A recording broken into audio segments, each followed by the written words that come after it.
Good day, everyone. Whilst waiting patiently for new Indian releases to be available in the cinema in my small town or to stream online, I continue to go back into the recent past and watch some of the movies that people have recommended to me in the comments of my review videos. And I'd like to thank everyone for watching these and for taking the time to leave comments. I appreciate it very much indeed. One movie that was recommended was one of the most celebrated Hindi movies of the last 15 years, Om Shanti Om. Now, before we begin, please note that there will be some spoilers ahead, so be warned. Now, this 2007 smash hit comedic drama pays loving homage to the Hindi film scene of the 1970s, while weaving a plot of love, betrayal, reincarnation, and revenge in a totally entertaining package. The movie is directed and co-written by veteran choreographer and filmmaker Farah Khan, who has worked on over 80 movies and on Broadway productions. And indeed, it was her work on Bombay Dreams that inspired her to want to create something that she felt was more representative of the Indian film industry, prompting her to write what would eventually become Om Shanti Om.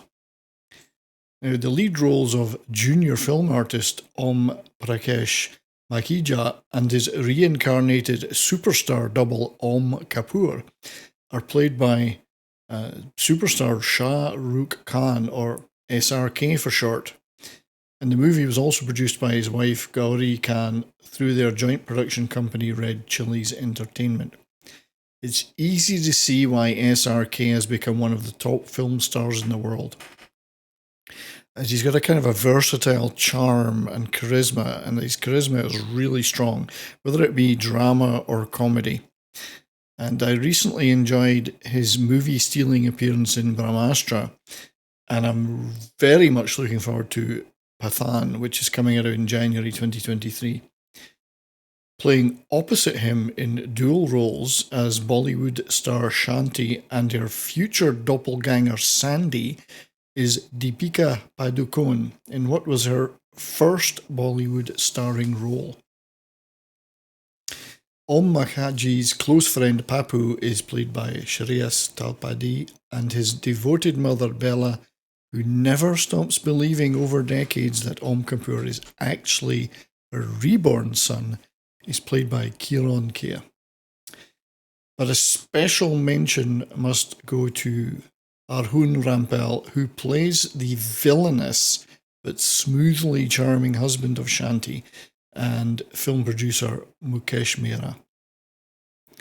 I was totally surprised and delighted this movie. I had no idea what to expect going into it, and it completely drew me in, and it's a great mashup of genres. The movie starts in 1977 with Om, who lives in Mumbai with his mum and his friend Papu in a poorer part of the city. He worships beautiful movie star Shanti from afar and dreams of fame himself as a star actor. Now, he and Papu get bit parts in movies at RC Studios, owned by Mukesh Mehra. When an on-set fire gets out of control, Om saves Shanti's life, and from that point their friendship grows and he grows to love her. However, he accidentally discovers she is secretly married to the studio owner Mehra.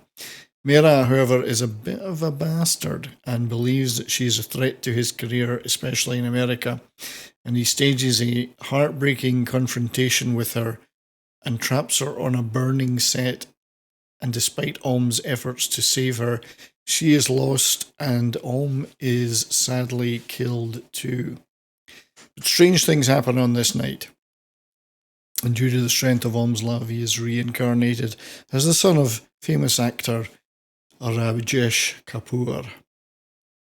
Now, the film then fast forwards to 2007, and we see the rich and famous playboy actor Om Kapoor gradually recalling his previous life as Om Makhija and cleverly plotting to get revenge on Mehra with the help of his mother and old friend Papu. and new friend Sandy, who is the spitting image of Shanti without any of her acting skills. Now, I don't want to divulge any more of the plot for those who are new to this movie. I know it's been out for a while, but there may be many, many people like me who have never seen it before. But the ending is as it should be, and good triumphs over evil, and love conquers all, I guess. There is so much to love about this movie. Firstly, the 1970s studio scenes are such fun. There's massive amounts of polyester, Brill cream, badminton, bright primary colours, and the fun chaos of a busy studio with all the extras parading around in costume.